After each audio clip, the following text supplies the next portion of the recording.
Now, Connects remains laser focused on the consumer needs. First, if we could discuss how you do that and why is it so important for a company to always stay focused exactly on their consumer? Sure. The only reason really any business, I'll say it this way, what distinguishes a business from a hobby is that a business really solves a problem for their consumers and continues to solve problems for them all the time. And so what we're focused on is what are our consumers' needs. And so our consumers are kids primarily, although we have educators and teachers and parents and grandparents. And so we have all these audiences. And so we say, okay, well, if we're going to put on a good show for each audience, what does that show look like? Right. And so that's why it's so important, because the only reason people give you their hard-earned money, and the only reason they take the most valuable resource they have, which is their time, and use it to engage with your product, is because you're giving them something that they can't get anywhere else. And so what we're giving them at Connects, and we focus on this all the time, is we're allowing them to unlock their creativity in a unique way that not only allows them to build what they hoped they would want to build, but that it will work afterwards. So that we can construct play value the whole way through, not just from the idea of what they could build, but that it'll work afterwards and there's a payoff and they can do that loop over and over and over again. So that's why we're so focused on the consumer. And how we do that is in a variety of ways that a little bit we've touched on, but we're focusing more and more on digital research because people are leaving digital footprints in a non-creepy way, so that we can see just sort of broadly what the trends are, and then we dive into certain types of personas and create these personas. So who is it that we're actually trying to make this product for? I'll give you one example. Sure. So we call her an in-house DIY Danielle. She's a mom. She loves projects. She loves animals. She's very charitable. She's about 31 to 40 years old. Mm-hmm. She's generally married. She doesn't have to be, and she has usually between 2 and 3 kids. She wants something that their kids are having fun with, but that they're learning. It's important to her. She's looking for something that makes them smile, but also gives them an edge in life.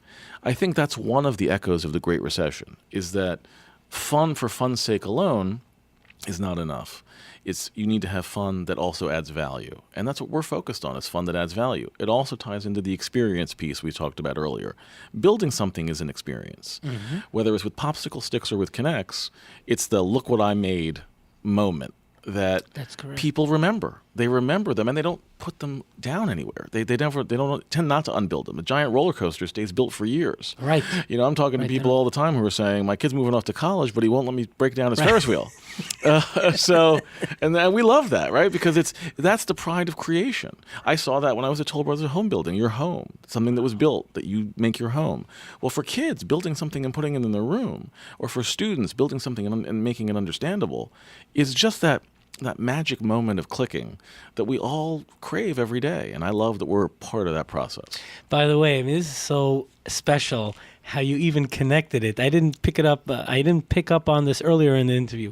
When you were at Toll Brothers, you were building homes. Yes, we were. Now you're still involved with building. It's just a different form. That's right. Is it really in your DNA? Really, did you always know that? It's funny. When I was at a law firm for a couple of years, I realized I'm glad I got the training. Right. The everyday law firm life was not for me. I love the idea of making something, being a part of somebody who made something. And so while I might not be the best guy at swinging a hammer, I like to be part of a team that creates things that adds value to people's lives. It's part of the reason today, one of the companies I admire a lot is Tesla. They're making things that are improving people's lives, and they're changing the nature of the way we think about automobiles, about technology, about energy. Mm-hmm. So it's those kinds of things that I love being a part of. Now, here's an interesting question that I think the last time I asked someone, maybe it was David Yale, the COO of JustBorn. Yep. The challenge of marketing to children. Yes. Because, at the end of the day, we do want, let's face it, Michael doesn't have to respond to this.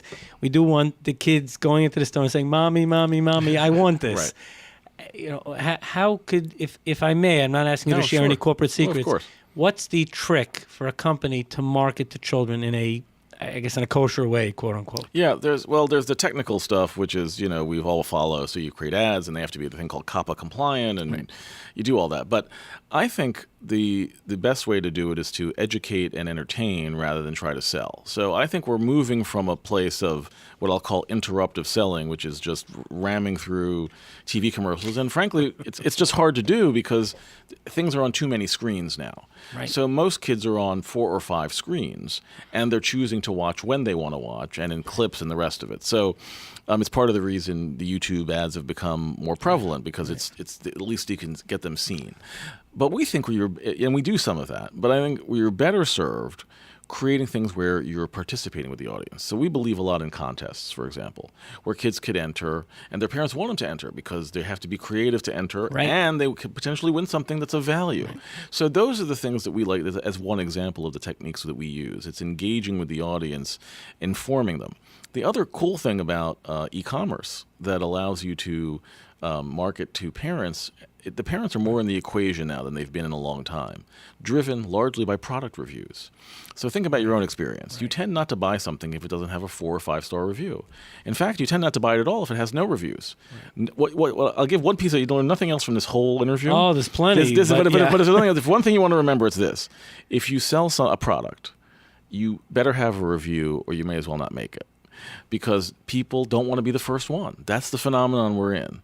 So whether it's Travelocity and you're judging a hotel, or it's Amazon and you're judging a Connects, those are the things that's the way people look at the world today.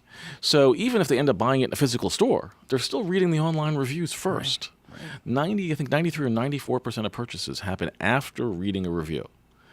That didn't exist 10 years ago, right? Maybe not even 5 years ago.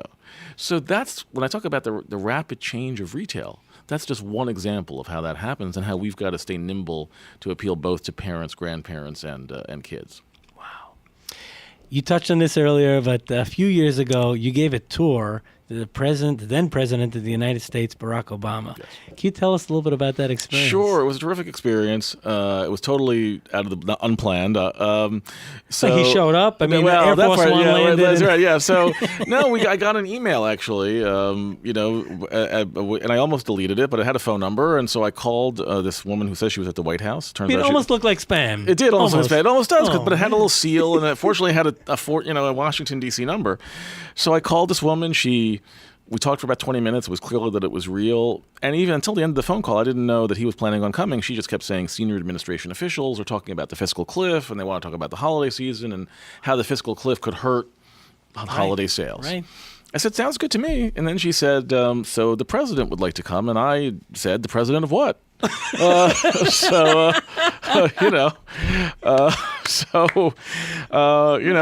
Obama. I said, okay, good. She goes, she said he's planning on being there in a week if that's okay. And I said, well, what does that mean? And I said, well, some people will show up on Sunday and they'll walk you through it. And 3 Suburbans show up at the factory and they do all the stuff Sunday they have to before. do. Sunday before, and they do all the stuff they have to do. Walk through and secure everything and bomb sniff all the warehouse stuff and set up the right. communications and all the rest of it. And as you can imagine, post 9/11, they have to be able to run the country from anywhere. So they installed communications equipment and everything else. And they even practiced flying 5 helicopters onto our lawn before he came. He came in 5 helicopters, so he's in one, and the staff and the Army and whoever else is with them in the others. And it was just an incredible, fun experience. I have to say that I got to imagine it's one of the hardest jobs in the world, if not the hardest.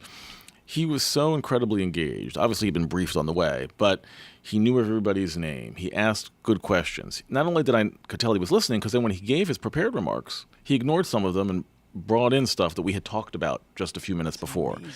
And so I think the level of listening, when you talk about what's good about a CEO, and when I look at him and I say, he listened well. And the one thing that we talked about that I still, to this day, because I asked him, what's the hardest part of your job? That you could tell me, right? No trade secrets, right? Other than, so, and he said, Michael, it's that knowing what pitches not to swing at. He goes, because everything can be brought to my desk, right? There's not a person who doesn't want to tell me something. There's not an issue that I can't get involved in. And he said, it's really whittling down what is it that I want to leverage and make the biggest things that we do. And so I think of that too as focus. It's about focus. I know I've whittled it down to strategic laziness for me. So it's finding the right team. We're going to get to that soon. And focusing on the things that are the biggest, most important things. So I think those are the things that I learned from him on that day, and obviously the fiscal cliff was solved, and here we are, 4 or 5 years later, and still facing some of the same challenges and issues as a nation. But I will say that it was what was great about it is that you saw the best of the country, right? The Secret Service are just incredibly hardworking. Everybody on the team was incredibly hardworking. And the way they were able to marshal all the resources and set it up and do it so efficiently, makes you proud to be an American. And yeah, the government's not perfect, and we can all complain about different things, but that day was an extraordinary day, and I think he clearly honored what the office represented to the country. I love the honor of interviewing C-level executives and sharing their great advice and perspective on Mind Your Business. I'd love to get your feedback. Post it in the comments below and subscribe. You'll never miss an edition of Mind Your Business.